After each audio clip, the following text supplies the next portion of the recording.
stuff's important, but really it's substance that matters most. And right from the beginning, we wanted to sell substance. And what was substance? People and relationships, right?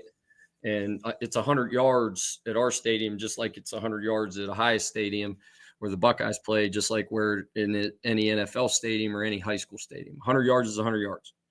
135, 185, 225 on the bar is the same everywhere. It's really the importance of the people that you're meeting and you're dealing with in your day to day that hopefully can develop you and take you to a ceiling and through it by the time you're 22 years old. 614 Headsets is proud to be sponsored by Fundraising University Ohio. Fundraising University Ohio offers a variety of fundraising efforts that helps football teams run profitable, effective, and fast-paced fundraisers designed to raise the most money in the shortest amount of time to reach their fundraising goals. Fundraising University Ohio is locally owned, operated, and with their 6-step blitz system will help your team maximize profits. Brent Maxwell with Fundraising University will sit down and help you strategize and execute your fundraiser. If you're interested in us running a fundraiser for you, please contact Brent at the letter B Maxwell at fundraising.u.net or 740-501-8946 to learn how you can get started with fundraising. It's a good win. There's a lot of people. It's like Woodstock, except everybody's got their clothes on. Don't eat a damn snack. You're like my wife when you get in space. You just get lost. It's ahead!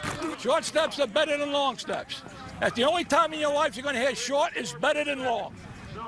It's ahead! Welcome back to 614 Headsets, your spot for where strategy meets story. We're 3 high school football coaches that are committed to bring you great football content that's both entertaining and educational. We've got a great episode lined up for you tonight. We've got Coach Zac Bruney coming on, the head coach of Wheeling University, coming on to talk about episode 74, Brick by Brick, a unique story about how he built his program from the very beginning, from scratch. So not just taking over a program, rebuilding it, being the first coach ever, starting this inaugural program and building it from the ground up, and to talk about what he learned, strategies along the way, and some unique stories of how that process has been.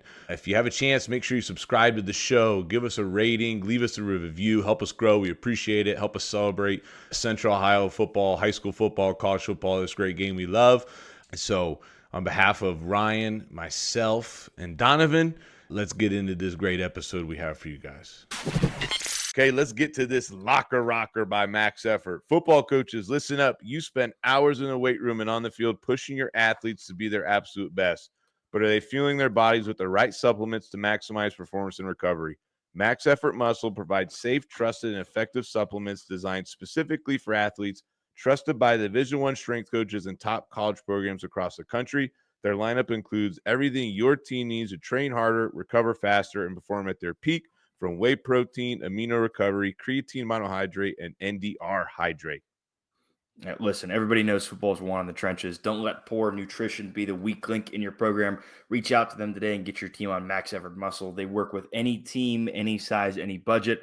Visit maxeffortmuscle.com and email Tyler Treadway. His email is treadway@maxeffortmuscle.com to learn more about team pricing, partnerships, and get a custom package made for your team for as low as $250. All right. My locker rocker for the week, okay, is because it's tough right now. I feel like for us in the weight room, our kids are getting to that point. It's a grind, right? We've been going since January. We've been in there working relentlessly, getting yelled at by the same coaches, being around the same guys. So it's getting to that point. The only thing that we're saying right now is, one, just our thing, that's who cares. But I think a big point that we can say is embrace the suck. Embrace what sucks right now, because time, it does suck going to work and not having a payday. And that's what I tell our kids, that you have to embrace the sucky times. You have to embrace this time right now, because it really sucks, because you're not getting paid. Friday nights is our payday, or Monday afternoons if you're a JV guy, right? That's your payday to go cash your check for the week and go ahead and get your money for the work you've put in. Right now, you're grinding so hard for 10 guaranteed paydays. You only get 10 guaranteed paydays, and you're grinding so hard. That's why I think football coaches we're crazy at some point, right? You work so hard since January starts, right? Some people start in December. and you go all the way through for only 10 guaranteed times. And so there becomes a time like right now for us, like you get juiced up, you're excited through January, February, right? And then this March and April time frames, you got to embrace that suck and understand that it's for the greater good. And you just got to keep pushing. And so I think that's for all of us coaches right now. Just embrace the suck and embrace the process and find a way to make your kids tougher through it.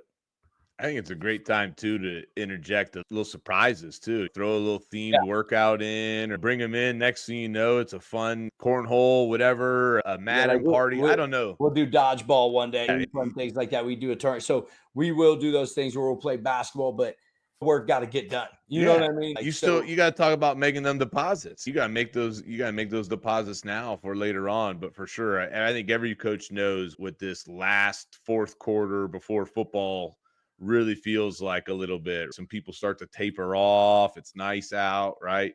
But you got to have your eye on the prize. You're on. You got to be on fourth quarter, right? Obviously, for us, like eligibility purposes are huge purposes for everybody across that board for fourth quarter. And it's like there's a lot of kids that are just like coasting their way to the edge. You see it all the time in the schools, and you're looking at your football players like that can't be you. That's why basically right now, like my son is throwing his plate on the floor every meal. And I'm just going to look at him and be like, embrace the suck, brother. Let's go. That's it. You love it. Let's go. Let's get into this thing. For the dogs eat. Here we go. Excited for this episode. Another one of my coaches from college or somebody that I knew from when I was in college, Coach Bruney. I told him we didn't do them early on in the seasons because we wanted to save when we were more primed and we were better, and save the best for later on. We were rusty in those seasons 1 and 2. We weren't ready for the brilliance from Bruney, the built brick by Bruney that we're doing today. But Coach Bruney, man, is a huge coaching tree in his family. We were just talking a little bit about that off the air, but Coach Bruney, for yourself, man, talk about where you've been, how you've gotten to the point of being the first and only head coach at Wheeling University. First off, thanks guys for having me on. I think this is what you guys are doing for the coaches in Central Ohio, state of Ohio, and then any coach out there that wants to gain some knowledge and get better at their craft. This is certainly a great way to do it. But starting off, I'm originally from Martins Ferry, Ohio, Ohio River, Eastern Ohio, right here in like the Rust Belt, just right across the river from Wheeling. That's where I played my high school football, and I played for my father in high school, and I graduated from Martins Ferry in 2000. And then moved on and played college football at Mount Union. Got to play for Larry Karras. Of course, everybody knows that tree at Mount Union. His son Vince was on the staff at the time. Jason Candle, Nick Sirianni was a teammate of mine. Matt Campbell, Jason Candle. So I go on and on with those guys. Got a starting coaching at Mount after finishing up playing 5 and 06 as an intern, a GA, and then got an opportunity to go GA at the University of Toledo for 2 seasons. That staff was Tom Amstutz' staff. I don't know if you guys remember Coach Amstutz, really good defensive coordinator for that program back in the early 2000s, and then took over as the head coach after Coach Pinkel left. So I got to work there for a couple of years, then got an opportunity to go back to Mount Union and start as a full-time coach at the college level. Spent 3.5 years there as a coordinator. Got to coach some really good teams and some really good players. And through those channels and through the coaching profession, made my way to Ohio Dominican, where I got a chance to work with Ryan as a player and a lot of good players there. We were really good in those 13, 14, 15, and 16 years at ODU. And I was getting ready to start again in 17. And the opportunity to go to Wheeling to become their first head coach in program history presented itself out of nowhere. It had been talked about, I think, for quite some time that Wheeling was in the process of starting football, and then it finally came to fruition. But it was a summer deal. It was June. I took an interview at the end of June, right around the 4th of July. And then actually my last day at ODU, I don't know if Ryan remembers this, but it was like our last summer camp of the summer. It was like mid-July. A lot of those guys had been there all summer working out. We had a lot of players there that day. And so worked the camp at ODU and then went to Wheeling the next morning for an introductory press conference that they had to go to Walmart to buy a football to put on the podium at the press conference. That's how from scratch it was, because there was not a pair of shoulder pads, not a helmet in sight. The field was there. Local high school, Wheeling Catholic Central, plays their home games or had played their home games for a few years there And starting in 14 when they had turfed the stadium there that housed soccer, lacrosse. We have rugby, of course, as well. It was really a ground zero project, and it was start from scratch, build it from ground up. A lot of good experience in my time at High Dominican, learned from a lot of really good people. I mentioned Coach Karras, my dad. Dan Ift is my father-in-law, recently retired head coach at Dover.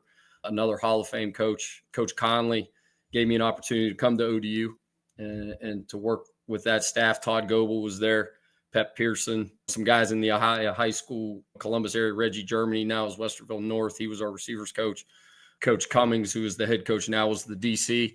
And then I got an opportunity to work with him as the OC. And then I became his assistant head coach when he became the head coach after Coach Conley stepped down and retired. We took pieces from every spot that we were and just molded it into kind of what we wanted to establish at Wheeling. And it was really ground level from the ground up, and no weight room yet, no locker room yet. And had to sell a vision and a purpose and sell us as people before anything else, and establish a lot of good relationships.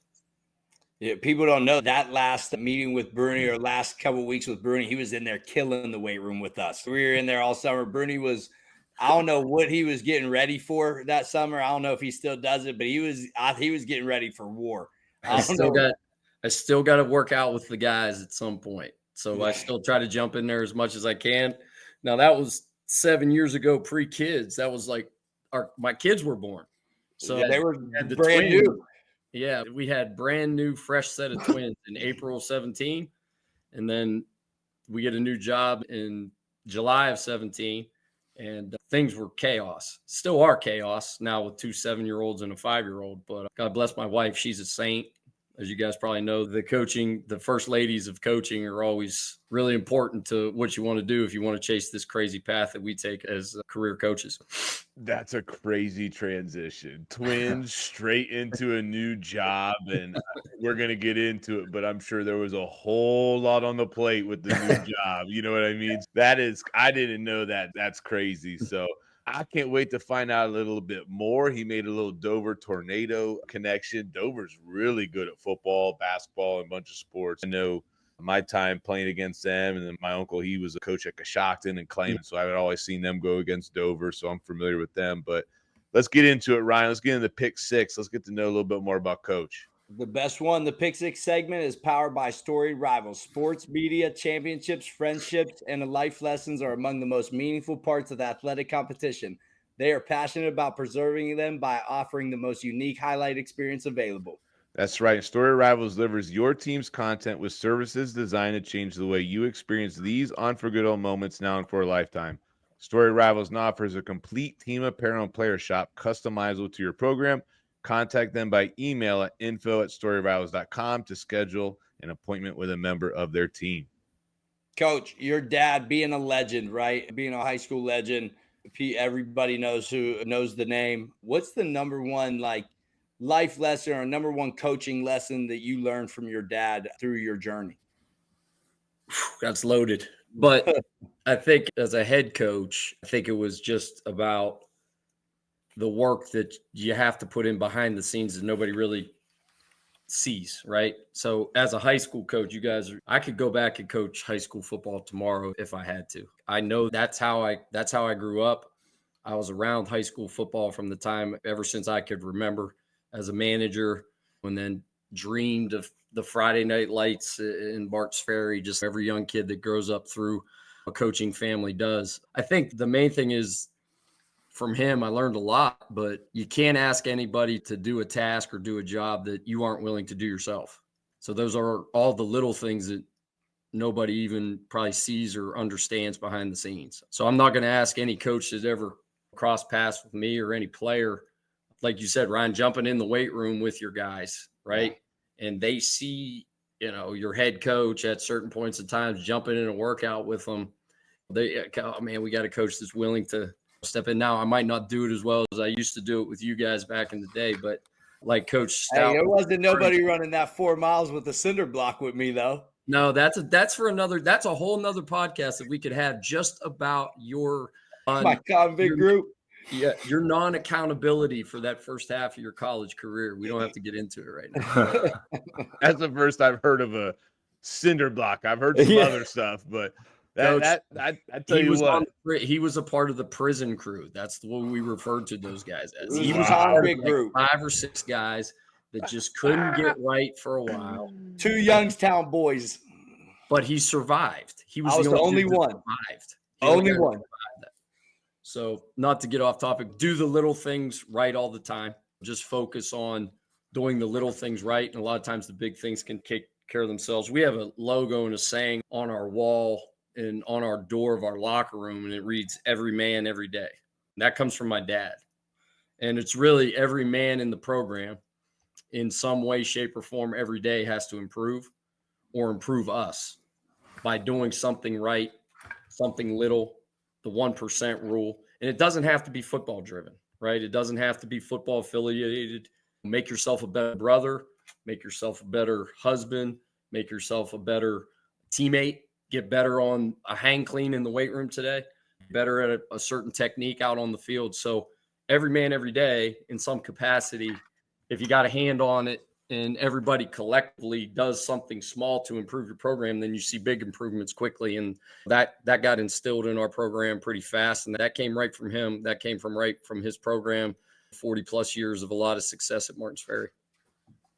I love it. Coach, my first question for you, not football related, but we're getting into the time where it's some nice weather. You're getting it off and on. You get a 70-degree day here, then you get a 40-degree day here. At what temperature is it acceptable to start wearing shorts outside again? 58 degrees. 58 degrees. That's pretty money. Like it. Yeah. That's spot on. I like that. That's money. You can go with the hooded sweatshirt that Coach Stout has on and wear your golf shorts or your coaching shorts. So Coach Bruney has the same work attire he had on today. He's got the polo shirt and the golf shorts on today, and that's what I had on in the office today. It was a non-practice day. We lifted this morning, had meetings, watched some film from yesterday's practice. We have practice again tomorrow afternoon, but it was an extra warm day. Now again tomorrow in the Ohio and Eastern Ohio and Northern Panhandle, West Virginia weather, it'll be like 47 for practice tomorrow. So I won't be in shorts tomorrow. No shorts. Coach, you're forced to use only one passing concept in a game. What are you picking and why? Probably some combination of a curl flat triangle combo with you can run some adjustments against certain coverages.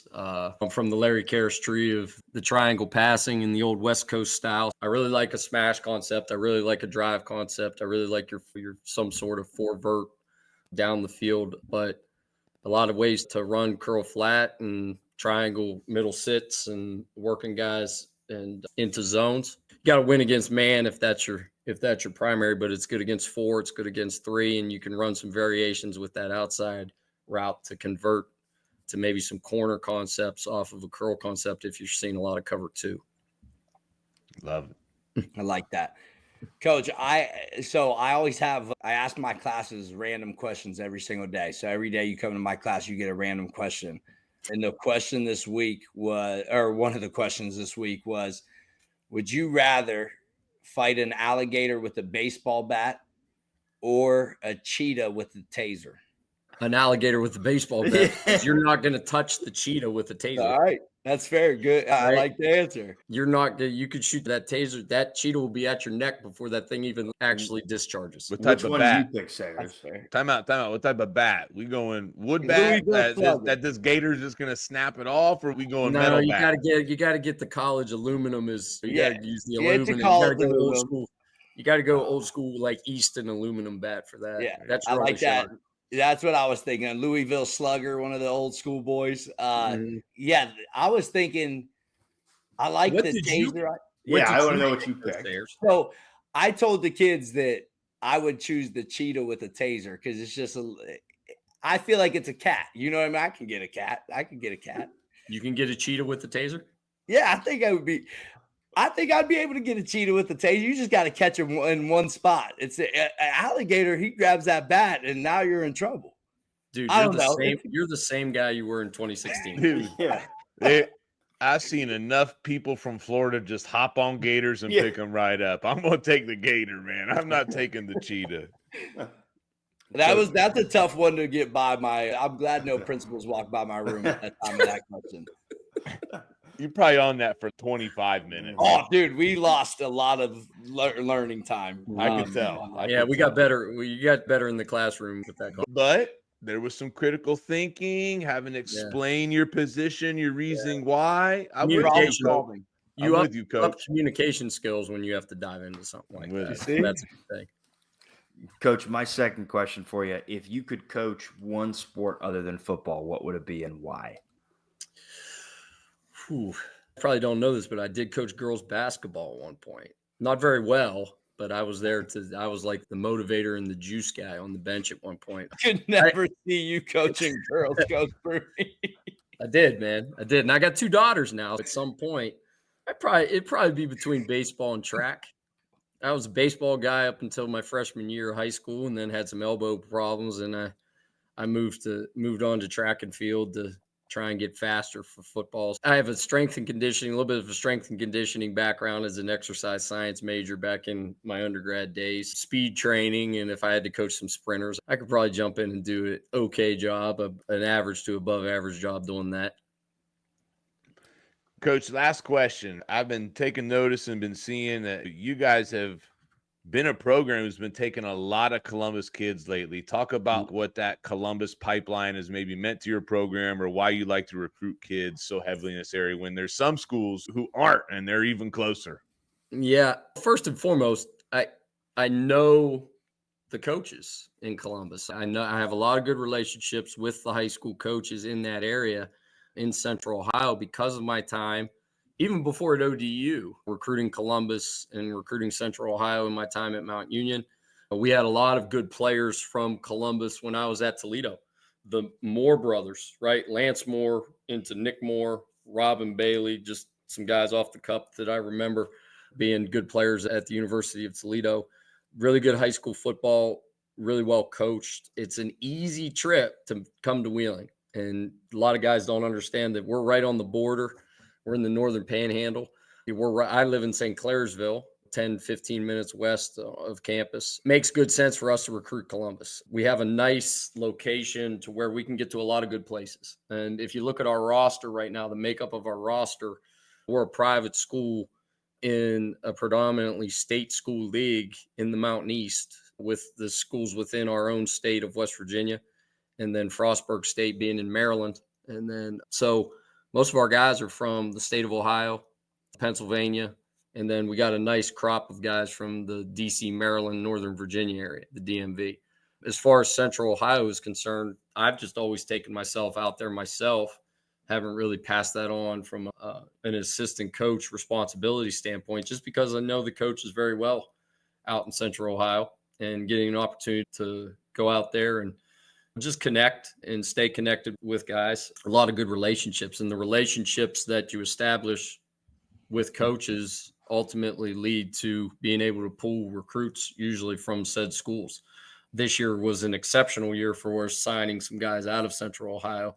We've had some really good players in these first 7 years come from Central Ohio. We just make it a priority. And just like we make it a priority to go to Cleveland, to go to Akron, to go to Canton, Youngstown, to go to DC and Baltimore, and get into Pittsburgh, we've cracked the nut a little bit, getting a little more east into PA based on the WPIAL, right? Or excuse me, getting into the WPIAL versus the PSAC schools, the Cals, the IEPs, the Slippery Rocks of the world. And then we're going nose and head to head with the GMAC now. All the schools that I used to recruit against when I was at ODU, the Finleys, the Tiffins, the ODUs, the Walshes, the Lake Eries, the Ashlands of the world. We've been very competitive with that. And it doesn't really matter if a young guy's from West Virginia or from Ohio, from a packaging standpoint or a scholarshiping standpoint, as far as what they're going to get academically and what it might cost them out of pocket. Central Ohio's been good to us, good high school football, good coaches coming from good places. And the kids, when we get them on campus, a lot of them understand work and they know how to work. We just got to elevate their level to the college degree that we need. That's always made sense, and we'll keep doing it. I love it. Let's get into learning more about this brick by brick journey this guy went on.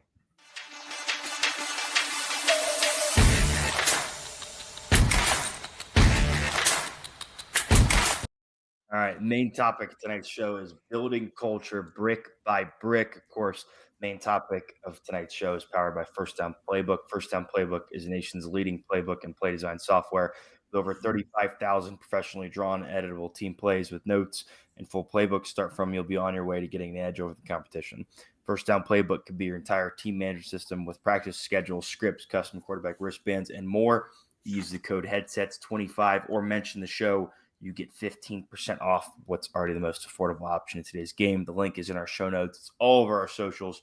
Feel free to reach out if you have questions about your needs this offseason. So, Coach, when we're talking about your story of building the culture ground up, it's like a common theme of coaches at any level when they start with a new program and build it up. But from your perspective of starting from literally scratch, and so you get these common themes like, oh, we want to build with returning starters. Like we want to build with seniors that are there or the quarterback. Like when you don't have that at your disposal necessarily, talk to us about your strategies of literally building this up piece by piece. It was very unique. It's probably the most unique experience you could have in coaching and in college coaching, because usually when guys move from job to job, it's one of two things, right? They're either going to a place where there hasn't been a lot of success, right? And a staff has been fired, a coach has been fired. There's some disconnect player to coach to player to player. The culture might be quote unquote bad. Or it's a really good place as far as success, winning, culture, and the coach and the staff that is moving on. It's an opportunity at another place that financially betters them, a higher level per se, moving up, whatever it may be. So in comparison to that, it's totally different, right? People were like, how do you build a program? I have no idea. You really don't. It's just, hey, do you know how to work? And so you roll your sleeves up. I got one hire initially. His name is Brandon Robinson. Coach Sayers knows him. He's now the head coach at Bethany College, a D3 school here in this area, in the Northern Panhandle, West Virginia. He spent some time as a coordinator for us. He was a coordinator at Ball and Wallace. Him and I we just started watching recruiting tape, and that was pre-portal.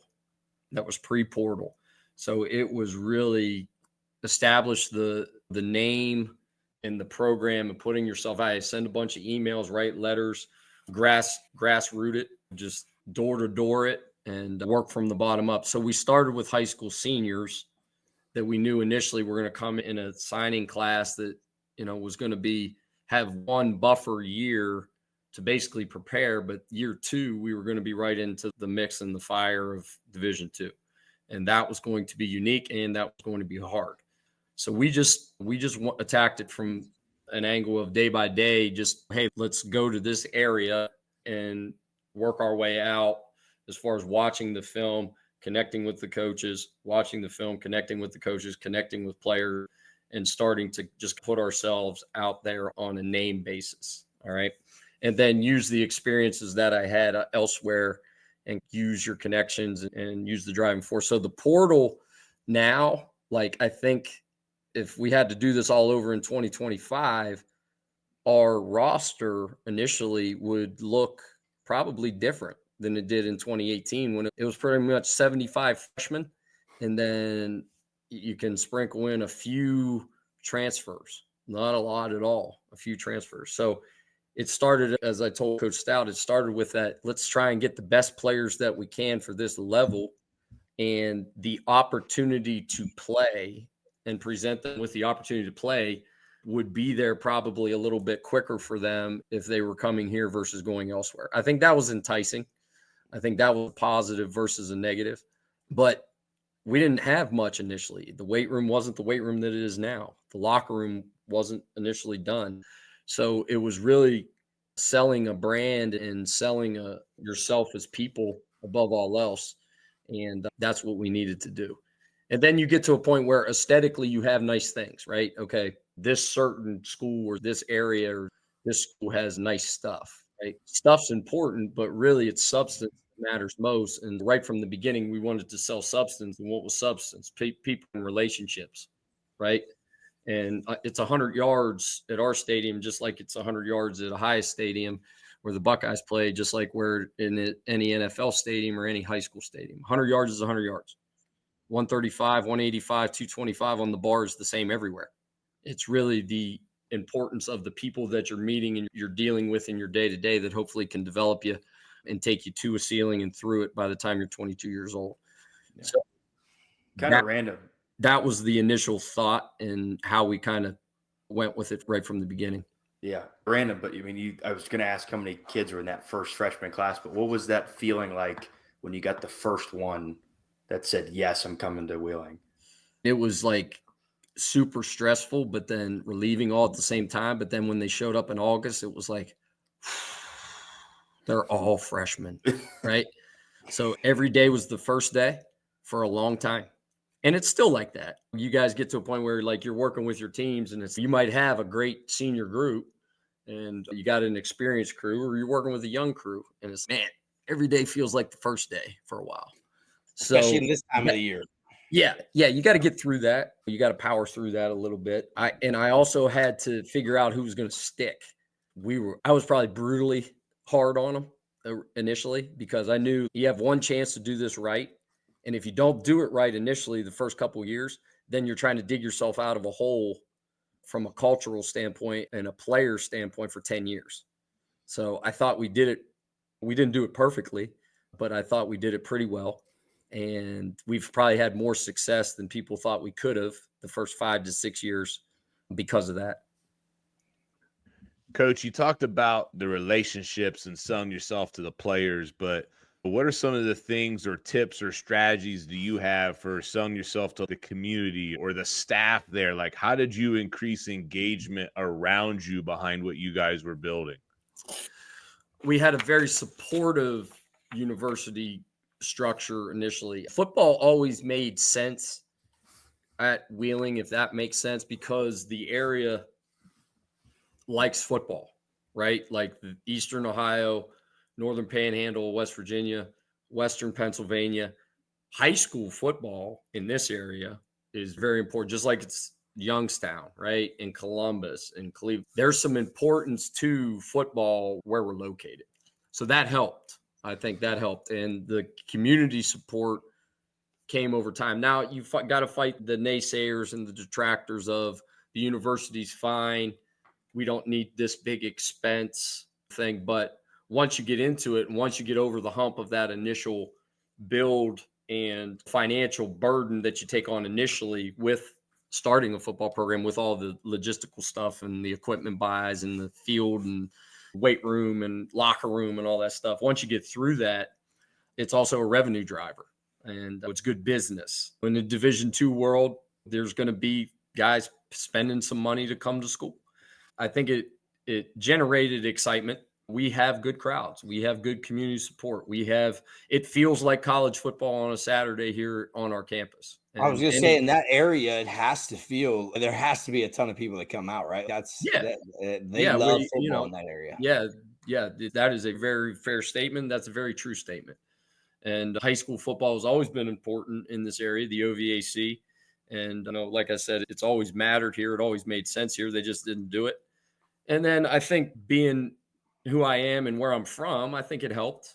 I think there was some name notoriety to that. I'd been some other places and they don't know me in Columbus like they would know me in the tri-state here in the upper Ohio Valley. But I think that helped initially. But we got local players. We got players from the state of Ohio and we got local players from Wheeling. And now that we're got a nice roster of guys from all over the place, it always made good sense. And I think the community itself and generating support wasn't maybe as hard as people thought it would be because the area likes football and the area likes sports. And they're very supportive of young people that are working hard to be successful. It's a blue collar area. Coach, you said you're from Ashland. It's similar. It's a good hardworking area. For a lot of years, the steel industry drove this area, just like it drove economics in Youngstown. Then that kind of died away and jobs were lost and people moved away. And then the economy has picked itself back up. There's oil and gas industry here is a good economic driver. And it's a good area. It's a good area to raise kids. There's good school systems. And like I said, there's good high school football in this area that kind of that drives what we're doing. Coach, with you building the program from ground up, obviously you have to hire a staff, right? And you have to hire the right guys, saying you got to get it done the right way the first time. And how did that process look for you? Because I know for me, obviously, not as being in the high school realm, being in the city realm, like that's probably been the hardest challenge for me year in and year out. Now we've kept the same staff. That first 2 years was really tough, right? And Yeah. then now you lose some guys here and there. But hiring good guys and great people is so hard. It is. It is. And we had guys that wanted to coach college football. We've had guys that, but the staff itself, we've had good coaches and we've had head coaches. We have, I think, the initial staff now that we first had in 2018. There's 2 head coaches now at the college level. There's a couple guys from the local area that joined our staff that had been high school coaches and then joined our staff in a part-time basis because I think they liked the excitement and liked the opportunity to coach college football. Yeah, continuity on your staff is tough. We've had turnover. My defensive line coach right before spring ball got a job at Holy Cross. I want to coach our coaches. I want all our coaches on our staff to have the opportunity to be head coaches if they want to do that. And that's my job too as a head coach, not only to develop coaches or to develop players, but you got to develop coaches the right way. And if I moved off of this job or if I died tomorrow, would our staff be intact? Would our staff be good enough to carry on? Yeah, absolutely. There's no doubt in my mind. The defensive coordinator, Coach Mock Gaiman, you guys have probably seen him at certain points in times through our recruiting and clinics and travel for camps and stuff. He's been with me the longest. He's been with me since the beginning. So there's really good continuity defensively, schematically, right? And what you want to do as a coach that has a staff working under you is make sure that the messaging to the players is the same. Your coaches echo your voice and you're echoing your assistant coaches' voices. I think in the beginning, my staff wasn't as big as it is now. We have 6 full-time coaches now with 3 GAs. It wasn't like that in the beginning. It was 2 to 3 full-time assistants, a couple GAs. And then as we progressed and our squad got bigger and our numbers got bigger and our revenue generation grew, we expanded our staff. Now our administration did a great job in allowing that to happen for us. But I think a key note and a key point is too, as a head coach and a coordinator, even at times, you can't really have your hand in everything. You don't want to micromanage, right? But you want to have your eyes on everything. Does that make sense? So, Yeah. Coach Sayers, you're a head coach. Coach Stout, you're a coordinator. Coach White, you work as an offensive line coach, a head coach of a room. I want our coaches to be head coaches of their rooms, right? So charge your guys with being there. You have a running back coach. You want him to be the head coach of the running backs, right? And take that approach. And then the coordinators, the offense and defensive coordinators, you want them to take the approach of being the head coach of that said unit. And then as a head coach, you want to have an eyes and pulse on everything, but you don't want to be a micromanager. You want to be able to trust your guys to do their job. That's why you hired them. And I think we've done a good job here of hiring really good guys that have communicated the messaging the right way from our staff and myself directly. And then anything that my staff is saying, it's an echo of what I would be saying. And I say that to recruits. And then anything that I would be saying to a recruit, a corner, a linebacker, a D lineman, a running back, it doesn't matter, would be the same type of messaging that they would be getting from their individual coach and their position coaches and coordinators. Coach, when you look back to when you were first getting this started for that year, or even I guess that first 2 years, when I've asked this for other coaches, but when you look at position groups like that you want to lead the charge of that, like hitting that culture and the aspects you look for, a lot of people say like linebackers or quarterback or the lineman. Was there a position group that you guys focused on to try to be that example, the culture you're trying to set? Or at that point for you guys was just, listen, this is an all-out blitz with these 75 kids that we have. Screw that notion. Like, we're just going to hammer it into everybody as much as we can, regardless of that unit or position group. Initially, it was that, right? It was like you didn't have older guys, right? You didn't have guys that could be example setters or, hey, this is how we do it. You got to do it this way. So that came from the coaches a lot for those first couple years. So it was more of blitzing the entire roster that way, like you said. Now we're headed into year 8, right? This will be our 8th team this fall. That has probably changed. And I think the most important, it's not really an importance of a position group over another position group. I think but the attitude and the demeanor of your team still starts and ends with the guys up front. Your offense and defensive line rooms. They are the guys that win without even people knowing it. And so if the culture and the standard and the maintenance of those rooms are very low and the output's very high, then you probably have something cooking, right? And then to piggyback off of that, the guy that always has the most leadership, whether he wants it or not, is the quarterback in the quarterback room.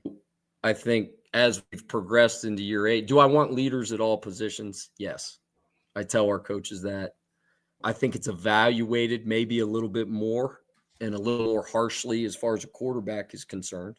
And then, the guys up front, I'm always addressing those guys as far as we go as you go, right? We go as the guys up front go. So if the maintenance is low and the output is high in the offense and defensive line room, then you're probably having similar type of position rooms with that type of leadership. Now, leadership doesn't know age. Okay. I don't care if you're a true freshman. I don't care if you're a 5th-year senior. I tell our guys all the time, their evaluation of their leadership skills starts with their work and their ability to raise the level of the work of guys around them. Does that make sense? Yeah. So vocal leadership is important, but you're a leader to me if you're a worker and you can raise the level of the work of the guys around you above all else. And I think and if you got lunch pail, hard hat type dudes up front that carry that type of attitude, you're always going to have a chance. Because if you can run the ball and stop the run, it doesn't matter what level of football you're coaching.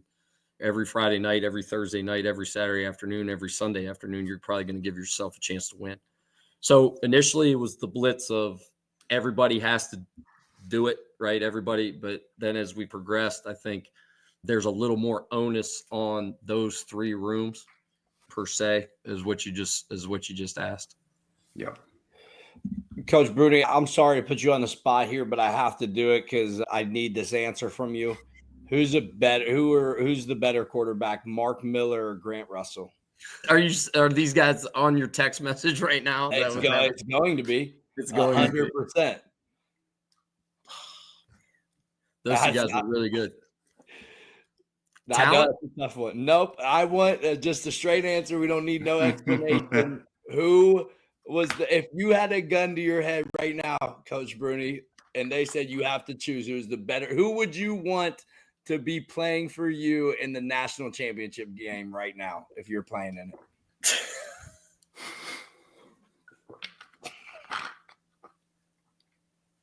Man, dude, you're going to get me in trouble, dude, with 2 dudes I love so much.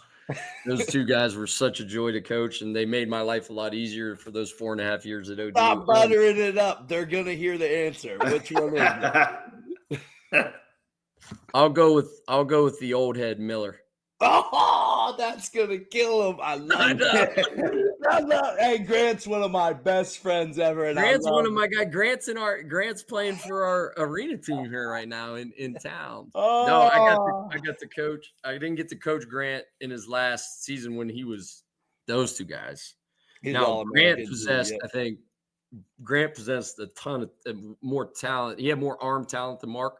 Mark had such a savviness to him, but he had a great year statistically that last year in 14. And that road game at Ferris State that we beat Ferris State in 2014 on the road in the playoffs in the second round, that was probably the single best game I've ever seen a quarterback play.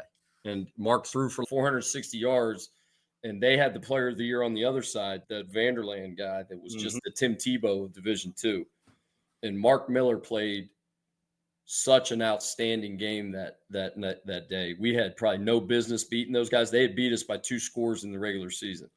And you want to talk about resiliency and like just an attitude of you should never get too high with highs or lows with lows.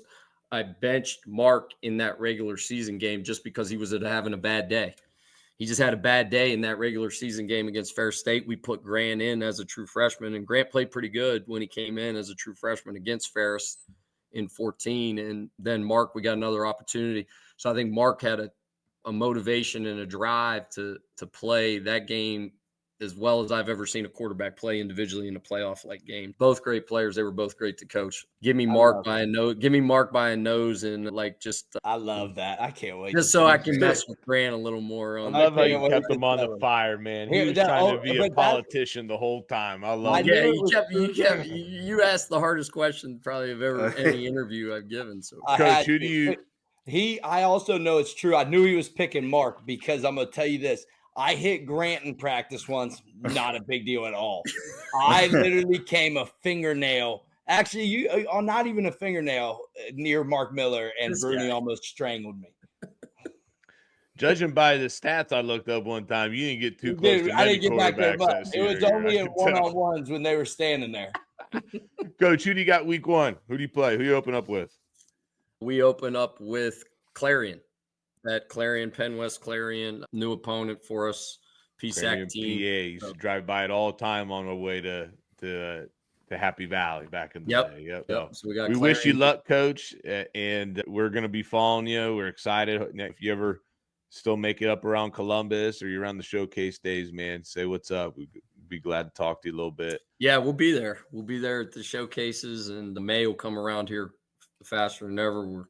We're in the middle of spring ball. You guys, any of you coaches in that area, come see us. We got the scrimmage with ODU at Dover on the 5th, joint practice there, which is great for Division II now. And we'll have some camps and some stuff going on this summer, some junior days. We'll get all that information out to the high school coaches accordingly. That's awesome. That sounds like a cool time, man. It'll be great on May 5th through that week. Coach Bruni already asked me. He's staying at my house. He's gonna help me babysit the kids, so it'll be cool. I can't wait. Almost bedtime. It's almost bedtime for your guy, right? You just, Yeah. Oh yeah. Nah, I hear him up there running right now. That's what I'm saying. I already know what he's doing. He's getting crazy for my wife. But no, guys, thank you so much. We appreciate you guys listening. Whoever is on here, make sure you subscribe, you download, comment, leave us any suggestions that you have. Coach Bruni, man, it was a great time to have you on here. We appreciate you and good luck. Keep killing it, man. I appreciate it. Thanks for the chance to come talk. And you guys are doing something great with this podcast and getting a lot of knowledge out there and supporting the game the right way. So anytime we can support the game of football, high school, college, and spread the good word, let's keep doing it. So I appreciate you guys just as much for having me on. Awesome. Appreciate you, Coach. Thank you.